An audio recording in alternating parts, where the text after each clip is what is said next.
বা এয়া দেখোন শুকান মাছ কি কৰিবা শুকান মাছেৰে আজি এটা শুকান মাছৰ ৰেচিপি বনাম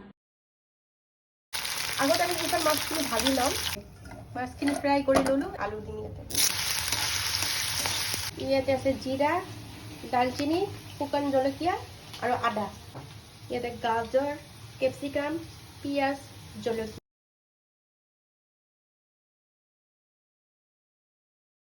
আমি ইয়াতে দিম লং জলকীয়া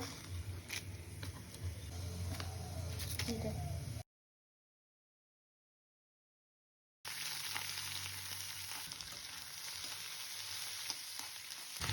হালধি নিমখ আলু আৰু মাছখিনি ঢালি দিম